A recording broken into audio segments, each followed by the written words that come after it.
Sveiki, kviečiu žiūrėti savaitės naujienas.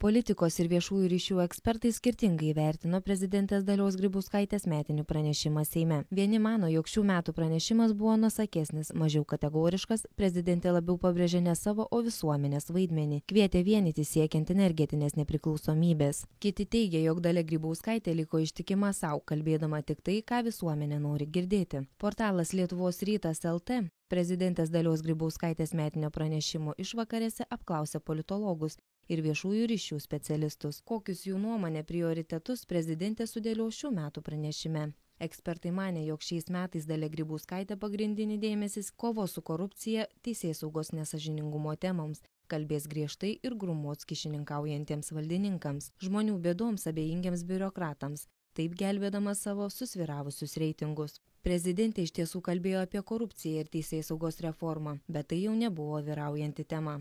Dalia Grybauskaitė šių metų pranešime labiau pabrėžė energetikos, socialinės politikos, energetinės nepriklausomybės problemas.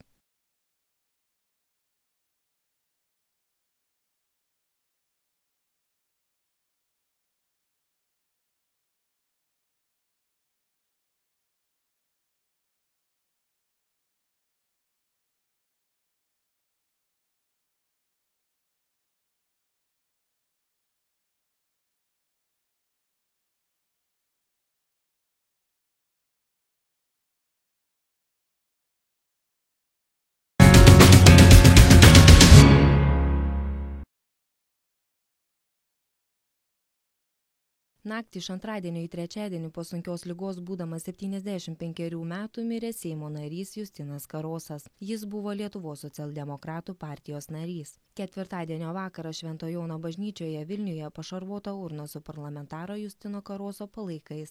Atsisveikinti su kolega ir bendražygiu atvyko Seimo nariai, kadenciją baigęs prezidentas Valdas Adamkus.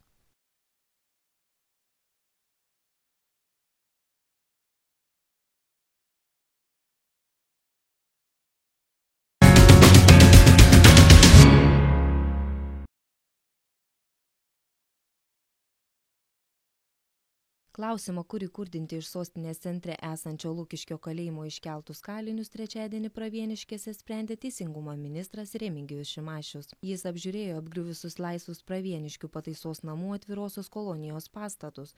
Už kelerių metų juose turėtų apsistoti Lukiškių nuteistieji. Remigijui Šimašiui aprodyti pastatai nuo 2002 metų stovi tušti ir apgriuvę. Anksčiau juose buvo kareivinės, paskui įkurdinti viešojo saugumo pulkai. Apžiūrėdamas kompleksą Remigijus Šimašius prisiminė kalbėjęs su statybininkais, svarstančiais, ar nebūtų pigiau pastatus nugriauti ir jų vietoje pastatyti naujus.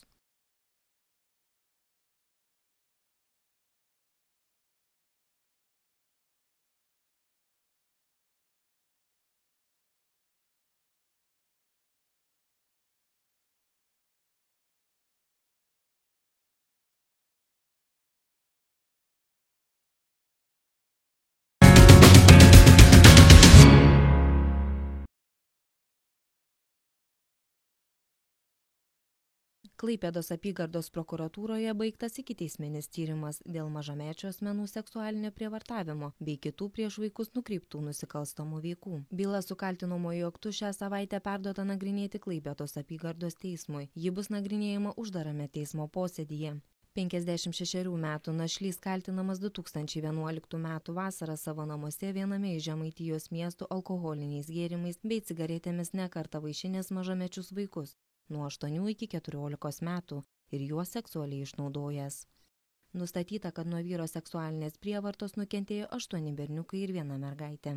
Vyrui pareikšti kaltinimai pagal 4 Lietuvos Respublikos baudžiamojo kodekso straipsnius dėl mažamečio asmens tvirkinimo, vaiko įtraukimo girtauti, lytinės aistros tenkinimo pažeidžiant nepilnamečio asmens seksualinio apsisprendimo laisvę bei mažamečio asmenų seksualinio prievartavimo. Anksčiau neteistas vyras teismo laukė suimtas, už minėtas nusikalstamas veikas jam gresia maksimali laisvės atėmimo bausmė iki 13 metų.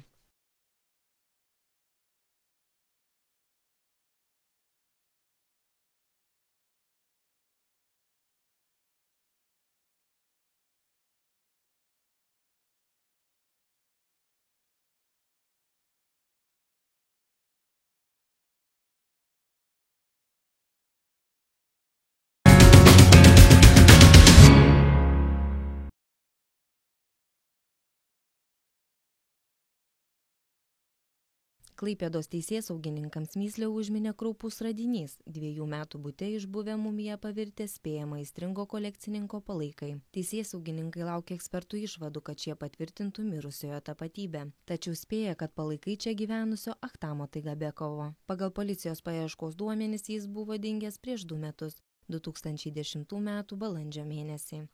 Kovą jis lankėsi Vokietijoje, o paskui grįžo į Lietuvą. Ir vokiečiai draugai jo neberado. Tai jau 2 metai žmogus buvo dingęs, sako Palmira Martinkienė, prokuratūros atstovė. Tiek pat laiko vyro tikina nematė ir kaimynai. Žmonės manė, kad jis išvažiavo į užsienį. Kaimynai stebėsi, nejutė jokių nemalonių kvapų, neslėpė, kad radinys nustebino.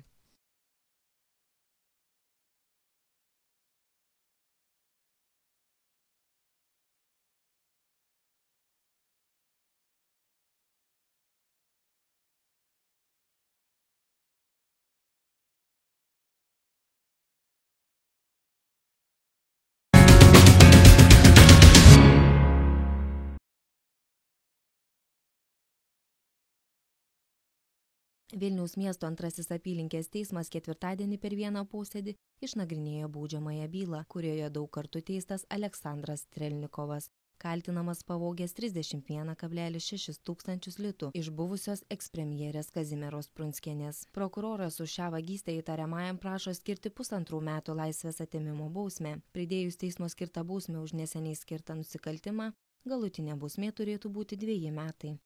Teismas nuosprendį skelbs po savaitės, birželio 14 dieną. Lietuvos liaudies partijos pirmininkė Danutė Kazimiera Prunskienė apvogęs ne 19 kartų teistas 55 metų Aleksandras Strelnikovas neslėpė, kad prieš apvogdamas politikę nekartą buvo sulaukęs jos paramos, o pagrobtus pinigus išleido viešbutyje, narkotikams bei pramogoms.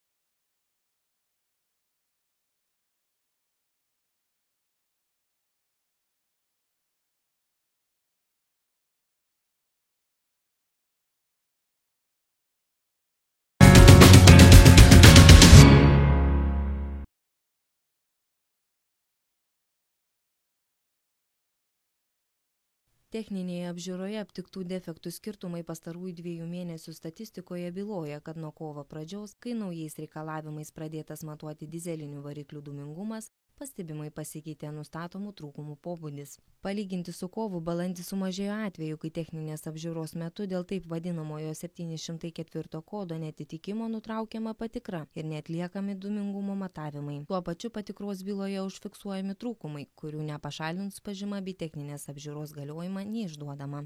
704 kodas tai techninės apžiūros reglamento punktas, bylojantis apie dūmingumo matavimą. Jame apibūdinta pasirengimo matavimui dalis ir pats dūmingumo matavimo procesas.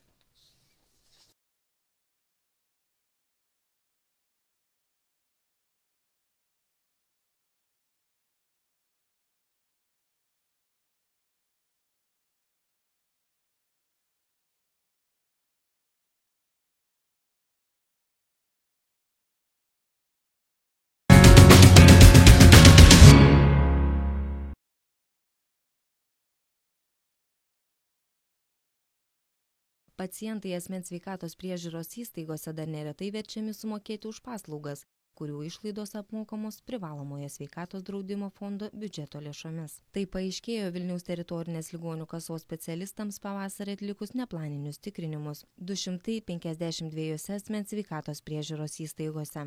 Pacientų skundų dėl galimų neteisėtų priemokų asmens sveikatos priežiūros įstaigose sulaukiama nuolat. Pavyzdžiui, pernai Vilniaus teritorinės ligonių kasos dėl galimai neteisėtų priemokų gavo 202 pacientų skundus, 91 iš jų pasitvirtino. Valstybinė ligonių kasa primena, kad iš privalomuoju sveikatos draudimu apdraustų pacientų teisėtas papildomas mokestis gali būti įmamas tik šiais atvejais. Jei pacientas turintis teisę į nemokamas asmens sveikatos priežiūros paslaugas savo iniciatyvą pasirenka papildomas paslaugas ar procedūras, jis sumoka šių paslaugų ar procedūrų kainą. Jei pacientas neturėdamas šeimos gydytojo siuntimo pageidauja gauti gydytojo specialisto konsultaciją. Jei pacientą konsultuotis pas gydytoją specialistą siunčia gydytojas dirbantis gydymo įstaigoje, neturinčioje sutarties su teritorinė ligonių kasa. Jei pacientas pageidauja gauti planinės sveikatos priežiūros paslaugos skubos tvarka. Jei teikiamos mokamos paslaugos įrašytos į sveikatos apsaugos ministro patvirtintą mokamų paslaugų sąrašą. Kiekvienu atveju, kai sveikatos priežiūros įstaigoje už paslaugas prašoma primokėti, pacientas savo parašu turi patvirtinti, kad sutinka gauti šias paslaugas. Žinotina, kad pinigus už gydymo įstaigų suteiktas paslaugas asmuo turi sumokėti į įstaigos kasą ir gauti tai patvirtinantį kvitą. Jei ligonio sumokėta suma yra didesnė negu jam priklauso mokėti už suteiktas paslaugas, skirtumas grąžinamas, įforminant tai kasos išlaidų orderiu, kuriame turi būti nurodyta gavėjo pavardė, paso numeris, adresas.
Bendrija Pagava šiais metais Liepos 1–10 dienomis organizuoja tradicinę vaikų vasaros poilsio stovyklą Pagaviukas. Stovyklos vieta stovyklavietė Jaunasis automobilininkas.